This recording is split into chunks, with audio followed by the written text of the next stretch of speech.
New episode of the Call Up, and we are going to be talking about pitching prospects. Very open ended because there's a lot to unpack here. I'm Aram Layton. He's Jack McMullen. And of course, this is your go to podcast on the future stars of Major League Baseball. Jack will be like wondering if I don't say it. This is an interesting conversation. This was one that this is kind of brutal to say out loud, but you and I were about to like fully talk about this. I don't remember if we were in the car, if we were in the lobby, or wherever we were doing, and All-Star Week in Seattle.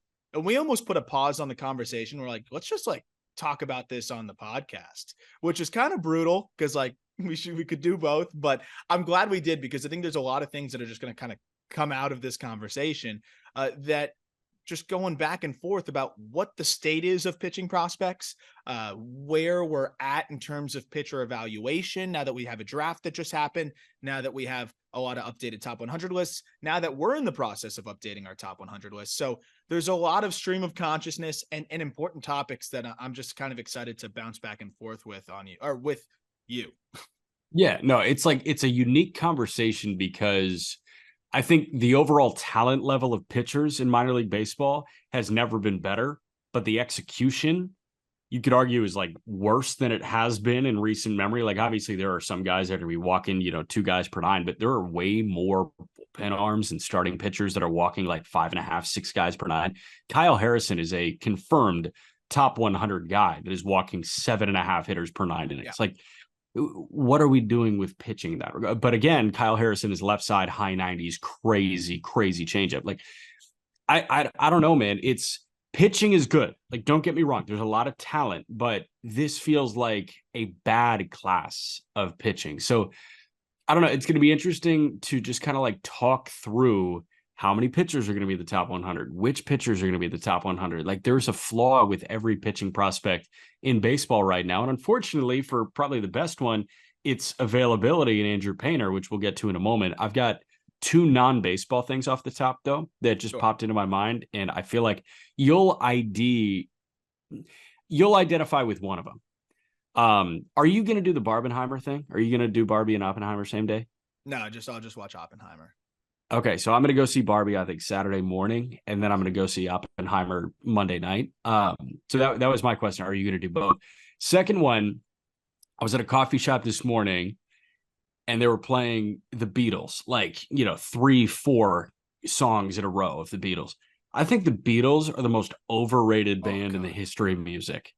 Why do you do this in the front end of a podcast where like we're about to talk about something where we want people to hang on and listen to us, and you just drop a take that could like scare people off? Because I have a problem. Yeah.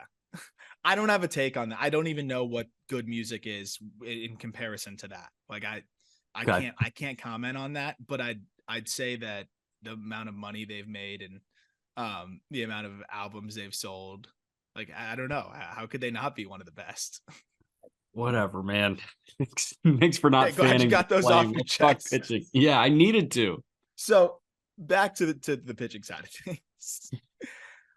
Here's my thing, and the reason why I wanted to have this conversation is you have kind of a spot here where there's a lot of pitching prospects that I think are right on the outside of the top 100, and then a lot of the top 100 arms are either fast track to the big leagues or hurt.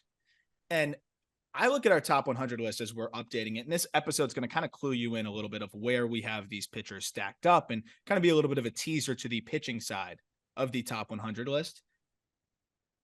I try to rank it, and I think like we try to rank it on trade value. Like how if I were a general manager, which guys would I want and kind of in what order? Otherwise, what are we really ranking here, right? We reference the rankings for, when a guy gets traded, when a guy gets called up, all that good stuff. For me, if you're not ranking it based on what you think teams are valuing these prospects at and where these, or at least where you would value these prospects at, kind of what are you ranking? So that's kind of the first step of it is what are we ranking here? And then two is, why are there so few arms on this list? Well, one, I think if I'm trading a superstar, if I'm trading Juan Soto, I don't want that many arms. I want position players coming back because of the volatility of arms. So doesn't that kind of already tell you something about, where we may value a lot of these arms? And then you look at where a lot of these guys are. I'll take you through some of the top pitching prospects on our list. Paul Skenes, of course, just was drafted number 1 overall. Andy Painter, hurt. Jacob Mizorowski, everyone is saying is going to get hurt, but is not hurt right now, and it's stuff over command. Cade Horton has been paused because he's on an innings restriction to not get hurt. Jackson Jobe just came off the IL. Mick Abel can't throw strikes consistently. Then you have Brian Wu, who just graduated, skipped AAA, which is another topic we'll talk about. Tiedemann, hurt. Gavin Stone got up and struggled. That's one of the exceptions, I guess. Noah Schultz kind of just quickly just started become a guy. And then it's recently drafted guy, Kyle Harrison. Like this is in no particular order necessarily, but maybe a little bit in order. And then AJ Smith-Shawver, these are guys that have come up, struggled, and come back down. It's interesting because I feel like it's either a guy that is just emerging that you have shoved onto lists, and then they get fast tracked to the big leagues and then graduate, or it's a guy that's hurt. And then we got to try to figure out how to value a hurt guy. Mason Miller, another top 100 arm who is hurt. It's just a weird thing to try to value here. And it's why if I was a general manager, I would not really want to trade for pitching prospects very often. I'd draft them, sure. Yeah. But it's a very unique kind of conundrum, I think, for front offices to deal with. It's just weird, man. And I think that Smith-Shawver and Mizorowski are 2 really good examples of guys that have been available the entire year. I think another one that you didn't mention because he's well graduated at this point is Andrew Abbott. The moment Abbott started to look like a top 100 arm, he was a Cincinnati Red. Yep. That's the thing. Mizorowski was, who is that guy in low A? And now he's already in double after lighting the Futures game on fire for an inning. AJ Smith-Shawver was a low to mid 4s ERA guy in low A last year. Yep. And he's got 3 big league starts under his belt already. So I like that the best pitchers in minor league baseball are getting to the major leagues the year that they are good. I think we were looking at Andrew Painter as a guy that could have broken camp if he was fully healthy this year. And that is a 19-year-old. So I appreciate the rocket ship that they can be, knowing that there's a lot less of an acclimation process needed for pitchers than there is hitters. But yeah, the guys that have stuck around in minor league baseball and have been pitching consistently are the flawed ones. They're the guys that have shown us enough to not be top 100 guys. I think about DL Hall in that light. DL Hall, top 100 guy in 21, in 22, probably coming into 23. And now it's this guy hasn't thrown strikes at any point. So he's not a top 100 guy. DL Hall is a perfect example of that, right? If the guy's good enough, quickly, they're graduating just so much faster now because they don't want to waste bullets in the minor leagues. And then if they are struggling and they're on the prospect list for a while, then they go stale because if you didn't graduate, you're probably struggling. So it's this weird in-between range where if you don't update your prospect lists quickly, those guys are going to graduate before you can even update their ranking. And that's the craziest part. We were having conversations. I also forgot to mention Tink Hence severely restricted on innings as well. So we don't get to fully see what he can do when stretched out, but we already have seen enough stuff-wise. How it feels like yesterday, you and I are talking about Jacob Mizorowski, and I'm kind of hyping him up to you saying, dude, this stuff is nuts. He's a little ways away, but this guy could be a top 100 dude based on the stuff. It used to be, you got to get outs in high A. You got to show that you can, go 5-6 innings, and that's a top 100 arm. It's just not like that anymore because you're going to have to be able to identify who those top 100 arms are before they get stretched out. And odds are you're only going to get a couple starts in high A and low A because they don't want to waste the bullets down there. And again, I get it, but it really changes the whole aspect of the prospect evaluation side of things. For example, Paul Skenes, he might not be on prospect lists after midseason of 2024. So he'll be off them real quick. So it's this weird in between kind of thing that we're dealing with here. And that's why I feel like while there's still a ton of arms and a ton of talented arms, you may not see them showing up on prospect lists as much. And I don't know if that should coincide with how we think teams are valuing prospect arms, or if it's more so just the timing of things now, because Yuri Perez, that's the number 1 pitching prospect in baseball. Him and Andy Painter were in lockstep. I think, going into Yeah. this year. Similar rankings, similar profiles, similar bodies of work. And Yuri's now graduated by our standards. And Andy Painter is dropping down because he's undergoing Tommy John surgery, which I'm just glad we finally have clarity on that. And I'm looking forward to him, getting a So speedy can I recovery. tell you, I'm pissed that it took this long, because now we're going to be robbed of probably an entire year of Andrew Painter next year. Yeah. Yeah. I assume that, people that know a lot more about it than us thought that that was the best course of action, but clearly it just wasted some time. That does stink. And that's the interesting thing. So how do you rank an Andrew Painter now? Because in terms of pure arm talent, you can make the case he's better than Paul Skenes. But Yeah.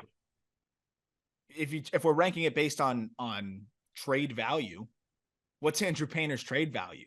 It's Tommy John surgery. And then now we become doctors. Like if it's a shoulder, I'm dropping you more. If it's an elbow, I'm not dropping you as much. I'm not a doctor, but I know the percentages there, and everybody does. But again, like there's so many things that go into this now that just don't. I didn't feel like used to be a consideration. But it's interesting. Like Andrew Painter's going to miss almost as much time as Espino if Espino comes back at some point. But Espino will probably end up missing more time. But just for the sake of argument here, but Espino's fully off lists and Painter's not, because again, it's based on the type of injury as well. Right. That's a crazy part too. Like we're basing rankings on diagnostics of injuries. You don't do that with hitters really, unless it's something, really catastrophic. I mean, we saw Royce Lewis continuously on the top 50, even after he tore his ACL for the second time. It's just different. So I guess my question to you is like, where do you see pitching prospects in, at least in our side of it? And like, let's unpack that first. Yeah. On the media side, top prospect lists, do you think it's better for less arms to be represented on the top 100 list because of, just how fluid it is? I think so. And I also think, like there are guys that I want to see on lists. And my thing is, I like seeing the guys that have proved success at the minor league level. And speaking to your point a little bit earlier, like guys don't really have the opportunity to do that. I can probably stick on one hand the number of guys that like will be on a top 100 list as a pitcher because of just sheer success this year. I think Jared Jones with the Pirates is probably one of those guys. Yeah. But think about it. Jones was like, borderline a head case in high A last year and low in high A last year. And now he's dominated in double and he's gotten up to triple and gone through some growing pains. But the moment he looks good for 2 starts, he's probably in the Pirates rotation. So like there's really nobody that's a top 100 arm on merit. And that's why I think that there should be way more bats than there are arms. I don't like that we've gotten to that point. I would love to see a top 100 prospect because of merit. I would love to see, hey, this guy had a 1.8 this past year. This guy had a 2.3, but had a 8-to-1 strikeout to walk ratio. Like those are the type of top 100 arms that I like looking at. And I think that the last of that bunch was honestly Grayson Rodriguez. Yep. I think that G-Rod was that guy that was dominating from level to level, being a high school draftee, and he was there because of success at each level and accumulation of good pitching stats. And oh, by the way, he had great stuff. Yeah. I think that guy is gone, pretty much extinct. And I don't like that at all. It's tough. And I understand why. Again, a big part of it is, you don't want to waste those bullets and you see the injuries out there. And it's interesting because you have like the Drew Thorpes of the world, who Drew Thorpe's got the body of work, but the MLB teams know, and it's clear now too, like Jacob Mizrowski has a better chance of translating into a big league starter and, getting outs at that level consistently than Drew Thorpe, because everyone wants to talk about how good pitchers are nowadays and how hard it is to hit. But hitters are getting so damn good that you need this crazy stuff to consistently get outs at the big league level. So, that's why we're looking for the stuff over command guys. And Drew Thorpe with the Yankees just continues to churn out great starts, but he's a college arm at high A. We'll see how he does in double. And it's just one of those examples. Like that's not a guy you're going to see on top 100 lists because the stuff may not, point towards middle of the rotation starter at the big leagues. You're hoping for a back end starter, and that's not a top 100 prospect. So it's this interesting, kind of dichotomy here. But the other side of it is Brian Wu, guy I really liked coming into the year, guy I really liked early in the year. we didn't quite make the top 100 list going into the season. Was poised to be in the top 40 to 45 on our rankings in the update. And I was ready to do that. I've been working on this update for over a month, have his write-up done and everything.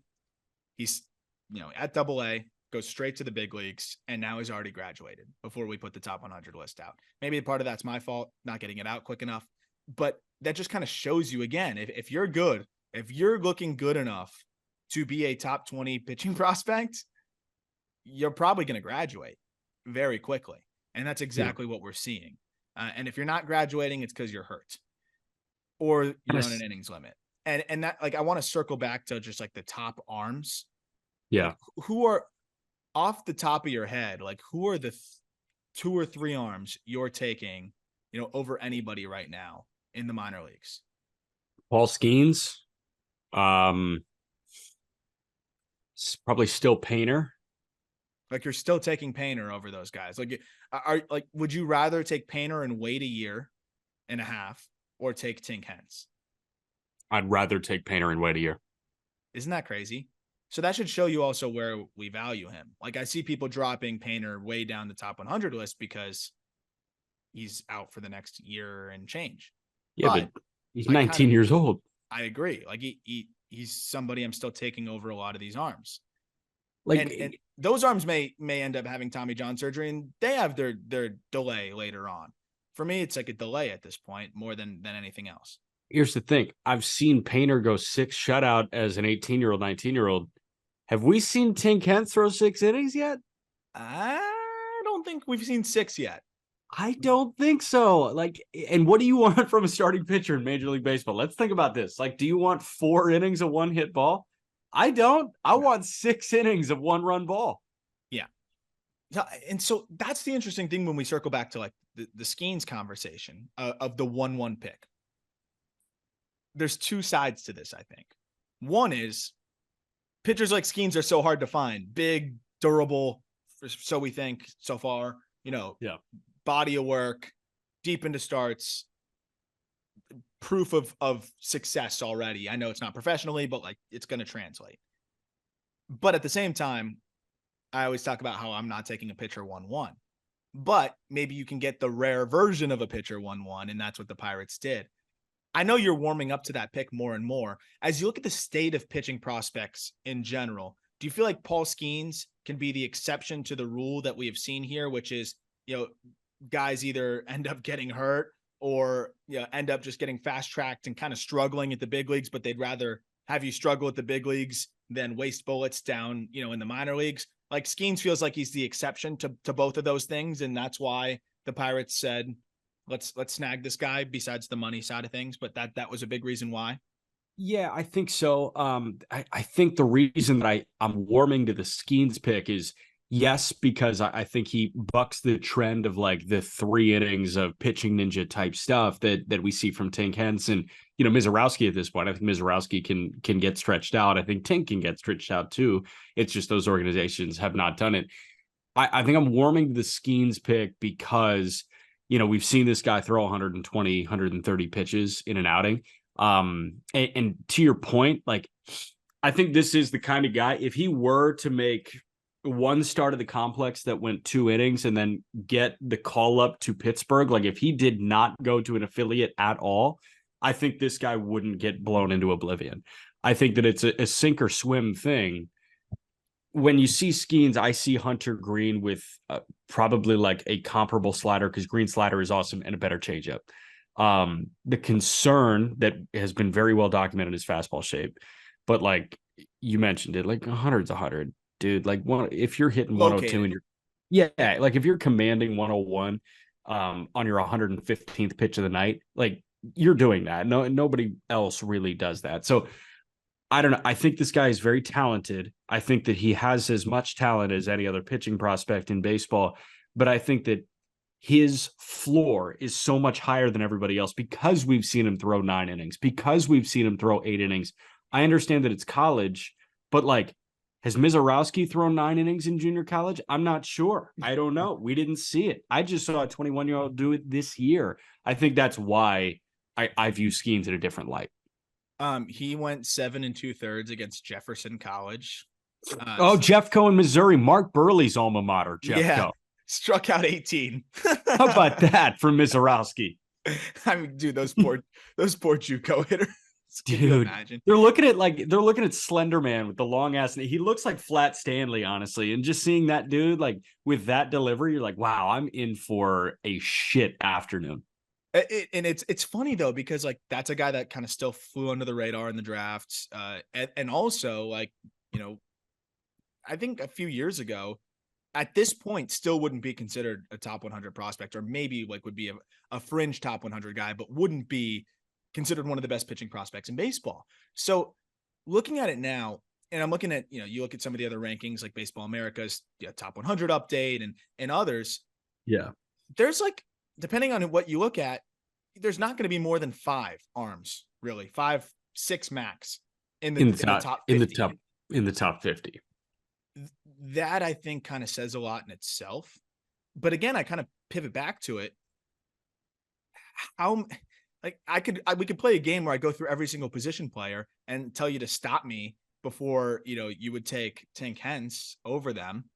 And I think we could get through a lot of hitters, excuse me. I think we get through 40. That many? Yeah, it's like that would be a game that takes a long time. I don't know. Like you say, 5 or 6 in the top 50. How many in the top 30? One? One or two.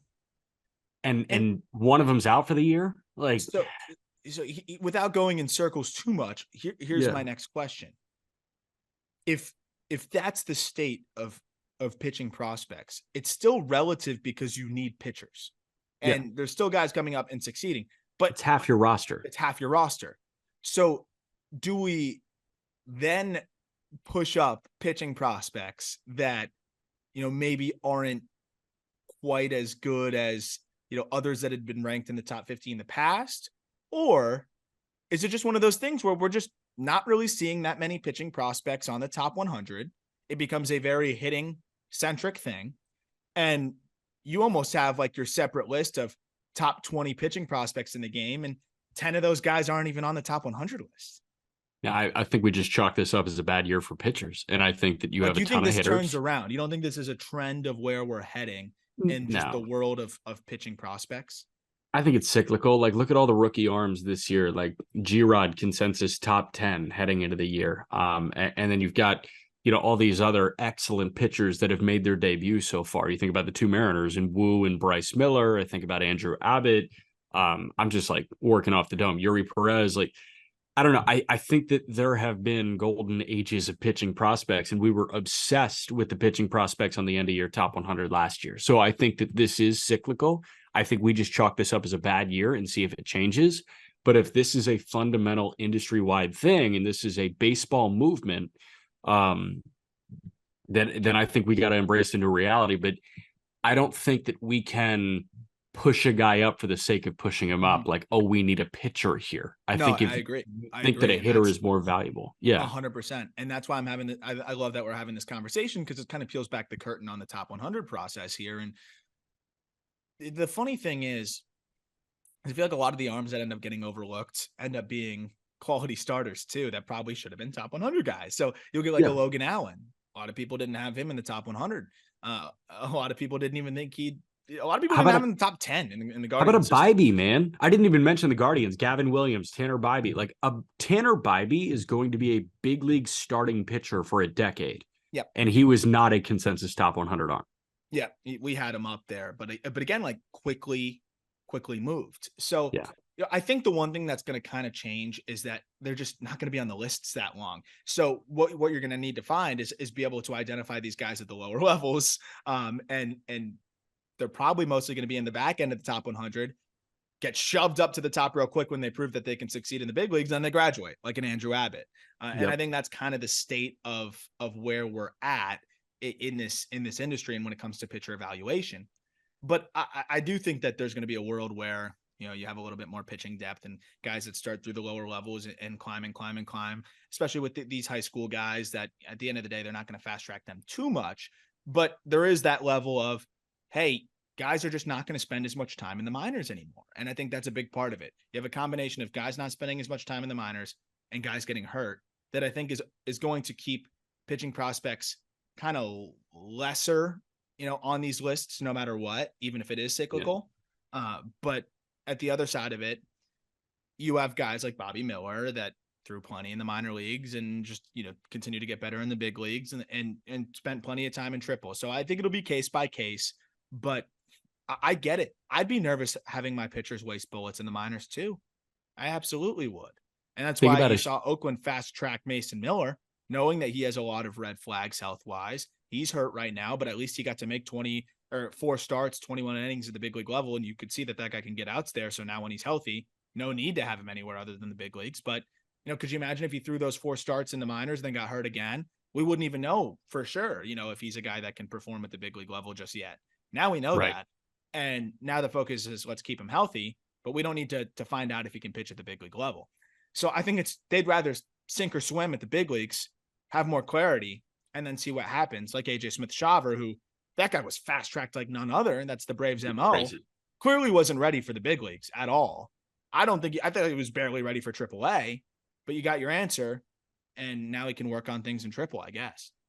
Well, you run into a Smith-Shawver scenario, but then you also run into a Sheehan scenario where Sheehan had a great start in double, and Sheehan immediately looks serviceable at the big league level. And I know that he's run into some blips in the radar, but just watch Sheehan make a start, and you say, okay, that's a big league starter with like that unique arm slot, that kind of stuff coming out of that arm.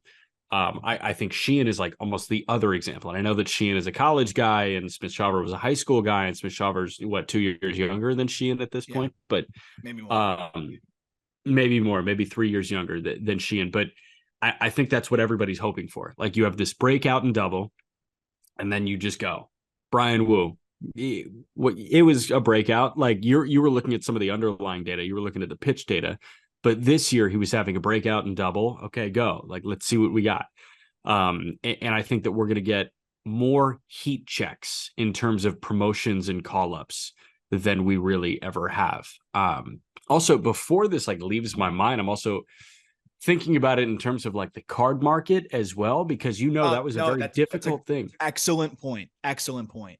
Yeah, like it was a very difficult thing for me to wrap my head around. And it still is a difficult thing for me to wrap my head around because I am pitching biased. And I always need you to talk me down from like these pitcher cards because it's like, dude, it's so volatile. And I'm like, okay, but I love this guy.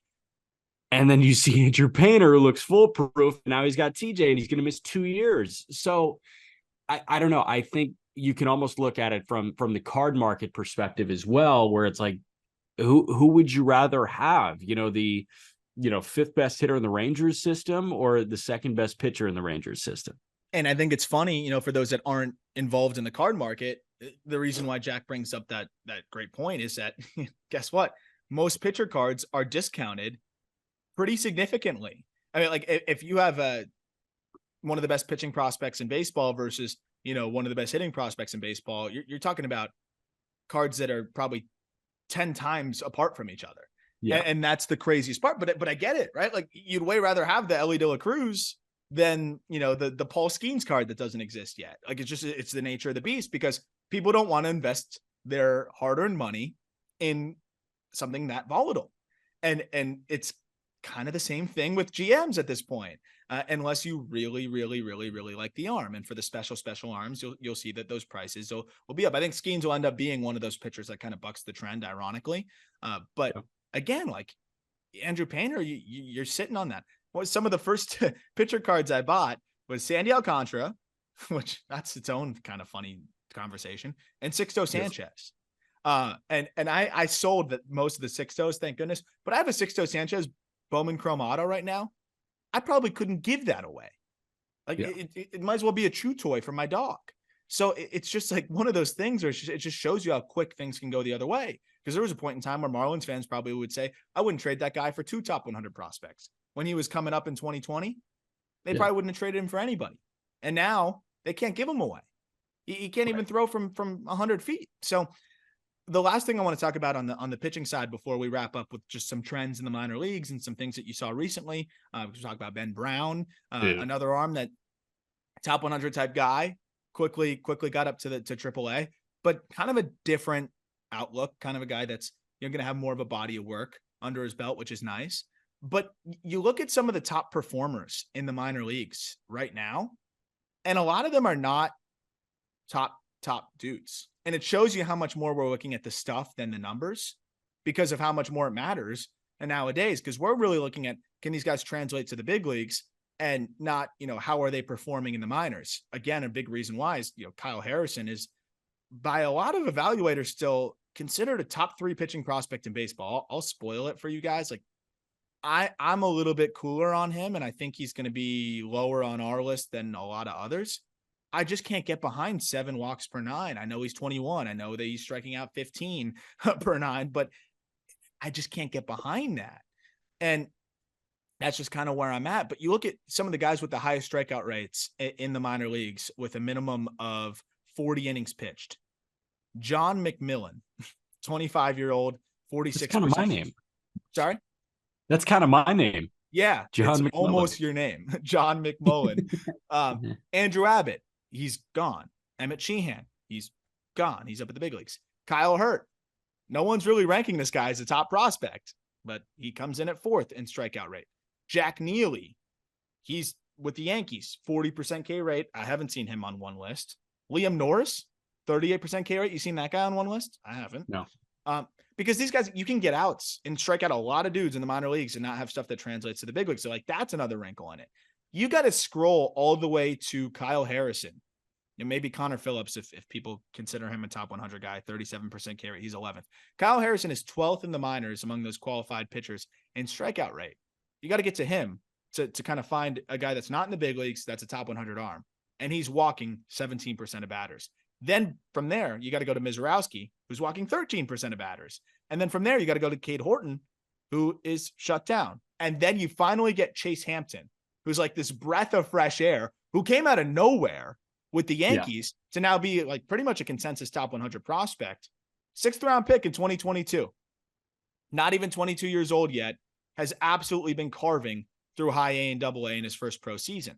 But that's kind of my point too, is there's so many talented pitchers out there that I feel like you can almost play the percentages and just take some middle round arms if you really ID these guys well and end up kind of churning out a lot of top 100 talents that way too. Because that's kind of the last thing I wanted to talk about is look at a lot of these top prospects that we have right now, pitching wise. How many of them were 1st round picks? Not as many as you'd think. Not as many as you'd think. Who does a great job with this is Cleveland. And I think Cleveland is probably the best example of this because Gavin Williams was their 1st round pick.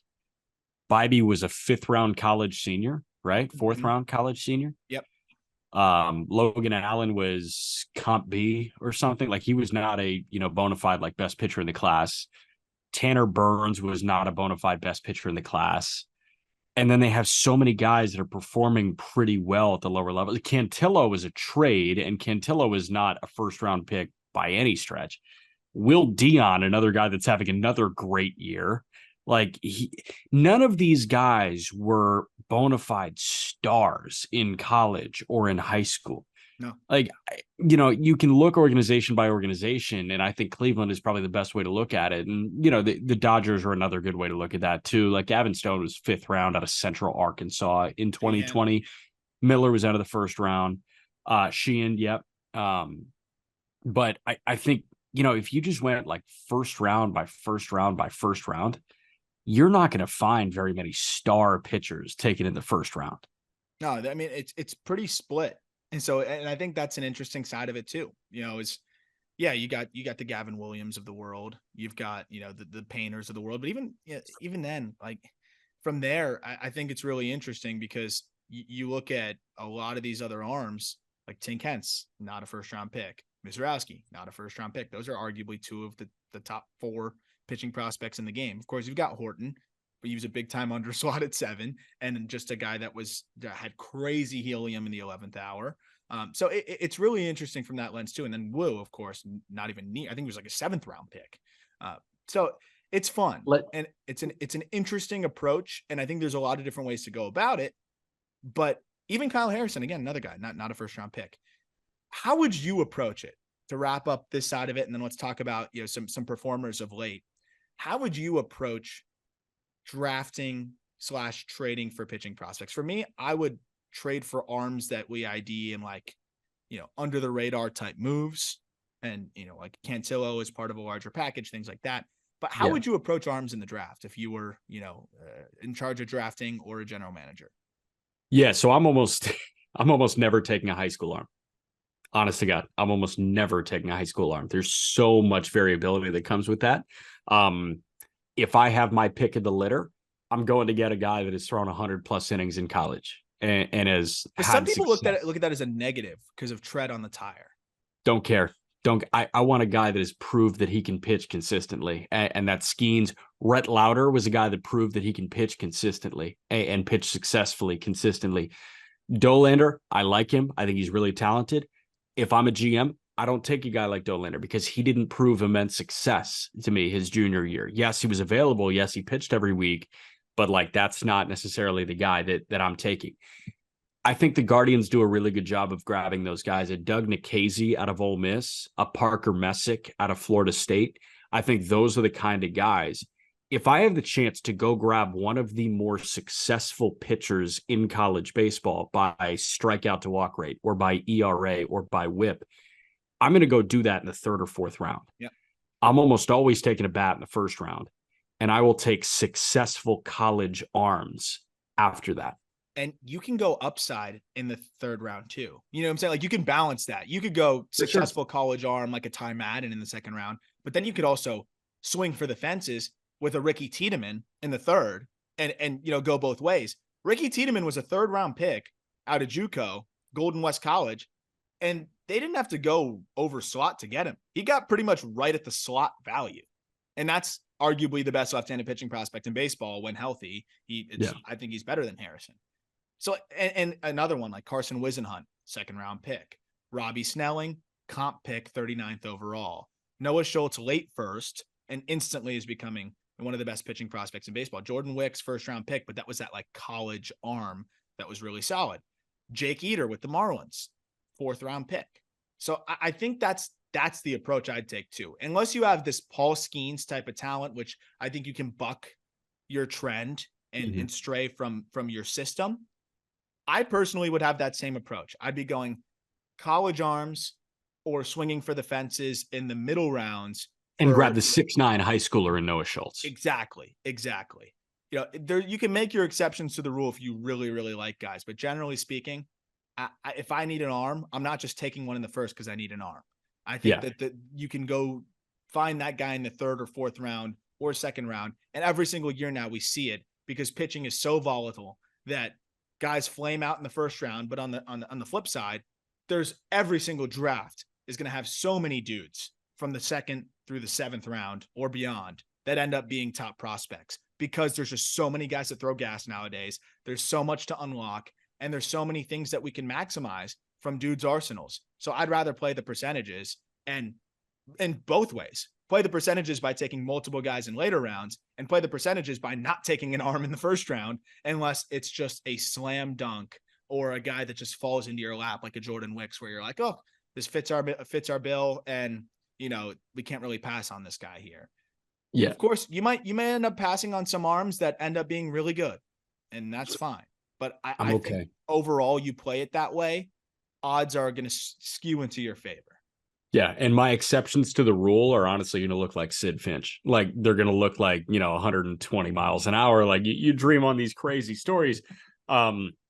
But dude, I mean, I'm looking at 2021 right now. Like Leiter went second, Job went third, Mazzucato went seventh, Bachman went ninth, Kumar Rocker went 10th. The hit rate on those is not very good. Like Job looks solid, he was hurt. Mazzucato looks okay, he's been hurt a little bit. Painter at 13, like. It's just so ridiculously hit or miss. And I'm looking at 18 and 19 now that's stacked. Michael McGreevy, 18, Gunnar Hoglund, 19. It's just, like, are they first round pitchers? No, but they are. It's bizarre. You could find a McGreevy adjacent in the second or third round. In the fifth round, dude. Yeah. Like, what is And I know we talk about like the clouding around Wisenhunt, but again, I'd take those chances. What does McGreevy do better than Carson Wisenhunt? Like, and we knew that before, though. Even I feel like Yeah. it's just one of those that I think the philosophy on pitchers, certain organizations are still slow on this, and others are not. And again, the Dodgers buck their trend sometimes when they see a Bobby Miller or they see Maddox Bruns is a special talent and they really liked him, but it doesn't always work when you buck your trend as well. Here's You got one. a live look at Ben Brown again, and he looked Yeah. a lot better this time around. Yeah. Anything you want to share as I pull up, kind of the data from that start? What did you think of Ben Brown this time around? Yeah, I went into it. So he has dominated the Indianapolis Indians twice now, like in his last two appearances against Indy. Brown was really struggling since the Indians last saw him, because I think he probably lost the feel for that slider. And if you're a one pitch pitcher and that pitch is your fastball in AAA, you're going to get burned bad. And he was getting burned really bad. He had the slider again. Like if he has those two pitches, it's great because the fastball can dominate hitters that he is superior to. And when he does have the slider to create just that little bit of indecision, I think he's cooking with gas. He was filling the strike zone. That is the most underrated thing. And there are outings where control, not command, control can get away from Ben Brown. When I've seen a good Ben Brown, command is there. Control's obviously there, but command is there. And he was dotting his fastball. We talked about it on the Just Baseball show yesterday. It's like the best version of Strider, too. When Strider is putting that fastball anywhere he wants, he can get outs at will with 2.5 pitches. Yep. Ben Brown at the AAA level, I don't know about the big league level, can get outs at will if he's dotting that fastball and he's got the slider. He had both of those. 5 innings, a hit, no walks, 9 Ks. Yeah.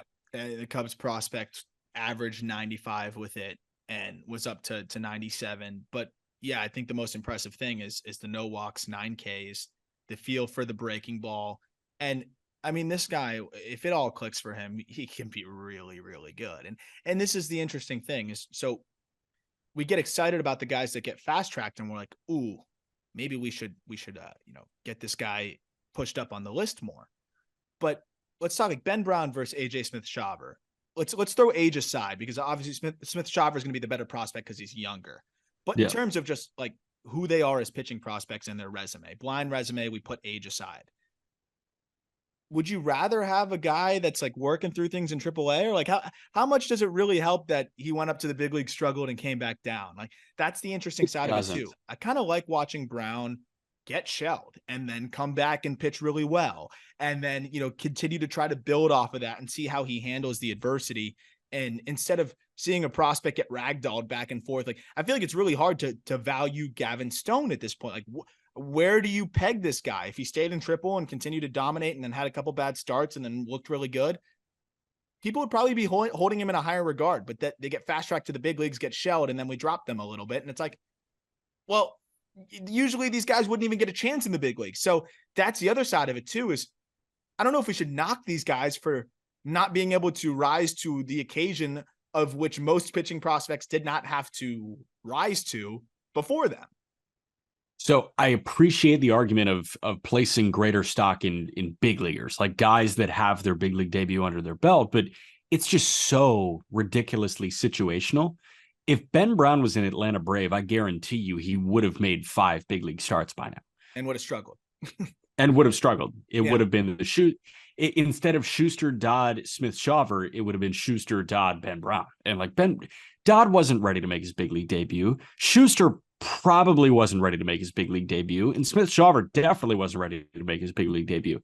Brown I'd say Schuster, Brown, Dodd, Smith-Shawver. That's the way I would stack those 4 in terms of big league readiness. So it's situational. The Cubs haven't needed Ben Brown because they had Wesneski in the rotation to start, and because they can fill it, with veteran guys like a Drew Smiley. They went and got that guy. Braves don't have a Drew Smiley to turn to. They might get one at the deadline. We shall see. But I don't know, man. I place more stock in a guy that has come out of the other side of adversity. Yeah. And that's exactly what Brown has done. I watched Quinn Priester do that in real time. I saw that guy suck and then not suck. Yeah. And I think that is the biggest thing about pitching in the minor leagues, hitting in the minor leagues too. We talk about it all the time. Push these guys to the level where they become uncomfortable, where they have to deal with adversity as a player, maybe for the first time in their entire life. Yep. That's what the Brewers did with Jackson Chourio. And I love that they did that. Chourio's not OPSing 950 this year because he's playing at the level that he's uncomfortable at. And I guarantee you, this year in Double-A is so much better for him than if he had a 1050 OPS in High A. And I think we're finally seeing, I think it was with pitchers, they did it a little bit more by pushing them now. And now I think we're seeing hitters get pushed quicker too and be challenged. And by the way, Chourio's been going nuts lately, like nuts. He's definitely settling in, which is nice to see. Jackson Merrill also backside homer for his first in Double-A. He looks really good. I want to fly through some pitchers who have stood out lately. And this is where it's tough because I think there's so many guys that are right on the brink of top 100. And now it's so hard because there's so many guys in that tier. And then again, when I'm trying to make this list, the guys that, I think are probably going to be top 100 guys end up pretty much graduating really quickly. But Isaac Coffey with the Red Sox, he has been awesome. I don't know how much if you've checked in on him at all. 10th round pick in 2022, funky delivery. He carved through High A, struck out 12.5 per 9, only walked 1.5, and had a 2.83 ERA. Since then, got promoted to AAA. He's thrown he's had 5 starts, 23 innings, and has been lights out again. The strikeout rate's actually jumped to 12.7. Walk rate has also jumped, but I think that's kind of just from a little bit of trusting the stuff at an upper level as a guy that's really in his first full pro season here. And his last start, going back and watching that, it was pretty impressive to see what he has been able to do and see this guy kind of work with not the best velocity in the world. He went 5 innings of 4 hit ball, 1 walk, no runs, 10 Ks, which is really impressive because dude, this guy's really operating at 88, 89, 90. But again, it's a funky release point. It's interesting stuff. And he's been just getting outs. It's fun to see. Again, but when it comes to the stuff, you're not going to see a guy like this ranked in the top, 100. But at what point do you start taking the numbers seriously? Probably at the end of this year. Just looking at like what this guy has done this year, it feels very Caleb Killian in 2021. Yeah. Killian was not a guy that anybody was taking serious. He was concretely the second piece in that Chris Bryant deadline deal with Canario. Understandably so. Canario is still the headliner. Canario 37 pumps last year. But Killian, at the end of the 2021 season, led minor league baseball in strikeout to walk rate. And I think that's when people started to look at Killian as a future big league starter. And I think that's when Cubs people started to hold Killian in a higher regard. So when a guy does not, and listen, Killian was up to 100 yesterday, like 99.4 or whatever, 99.5. I don't know how he's not better. I have no idea. No idea. Because he's got the slider. He's got the curveball. He can mix in a changeup, I think. And he's high 90s. I don't get it with Killian. So I don't know. I think with a guy like that, because Killian was not 99 at that point. Killian was like 93 to 94 at that point.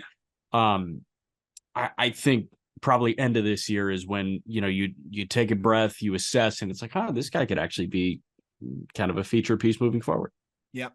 And it's just a funky delivery, like 3/4 release. Everything runs in different directions. And I think he could just be one of those exceptions that is just funky enough with a fastball, cutter, curve, change, and a slider. Like he just mixes in all these different pitches. It's Javier Assad-esque, but I think with a little bit better stuff and, just a really good feel to pitch. So Coffey's a name to watch. A couple more real quick. Ben Kudrna, our guy, Jared Perkins, who hosts a really awesome show. We talk about behind the scenes, really good interviews with a lot of different big leaguers, minor leaguers about just kind of life beyond baseball. He's a big Royals guy, and he's been all over Ben Kudrna. And Kudrna turned in a really good start yesterday at High A, and he looks good, man. 6 innings, 3 hits, no runs, 2 walks, 6 Ks. Kudrna, I love Mazzucato, and Jared was trying to make the case that, Kudrna might be the best arm in this system. And honestly, the way that he's been throwing lately, it's not a crazy take. Fastball has been ticking up closer to more 94s, 95s. The slider has been phenomenal. He's been locating it consistently, and it's playing like a plus pitch. And then the changeup's really good. So you got a legit 3-pitch mix here, 20-year-old, high A for the Royals. Again, I keep mentioning it on the podcast, Jack, and I think you're seeing it in the AAA level even as well. The Royals are changing the narrative on their pitching development. I really do believe that. Yeah, for sure. No, and Anthony Veneziano is probably the best example of that, where Veneziano immediately ticks up with the new pitching regime that's in too. So I can appreciate that. And I know that you were really high on Kuderna as well. So no, that's certainly a guy to watch. Another guy that jumps out to me is Thomas Harrington with the Pirates. Harrington has been throwing really well as of late. Cade Povich has been pretty awesome. I know, a former friend of the program as well. Povich in July, 24 punch-outs, 5 walks in 16 innings. Ooh. So Povich has been good. The Yankees are good, man. Like all these Yankees arms right now, Chase Hampton, Drew Thorpe. I think there's another guy in Hudson Valley as well. But no, I think those are the two that jumped out to me, Thomas Harrington and Cade Povich. Povich has been awesome. And I think that's a guy that, that's probably one of their most untouchable prospects, which sounds so backwards, but because I think he's their best arm at this point. And you have all of these offensive prospects. Povich is the one guy, if teams are calling him, like, no. And he's really kind of taken the command to another level. That cutterish slider that he throws, 70% strike rate over his last 7 starts. Fastball gets so much whiff because of his lefty deception. This dude might end up being a rotation piece for them sooner rather than later. I hope they call him up to triple relatively soon, because it seems like he doesn't have much else to prove in double. And it's funny, this is a guy that honestly is going to have a nice body of work. A rare example of a dude that'll have a good body of work out of college, and a guy that I think, you'll see on a lot more top 100 lists pretty soon because of the body of work, because of the success. And I think the stuff beneath the hood, data-wise, is better than you'd think with, just what shows on the big screen on the radar gun. It's 92 with fastball, but 27% in zone whiff. The cutter is a whiff machine. The curveball is a whiff machine. The changeup continues to get better. That's definitely a fun interview, by the way, too. And I think there's more velocity in there as well. He talked about that. Povich is probably a top 100 candidate as well. Really? How about Mason Black in San Francisco to wrap? Yeah, let's wrap with Black. He has been awesome. Absolutely awesome. In July. Yeah. Have you seen him live? No. I've only seen him on the Cape.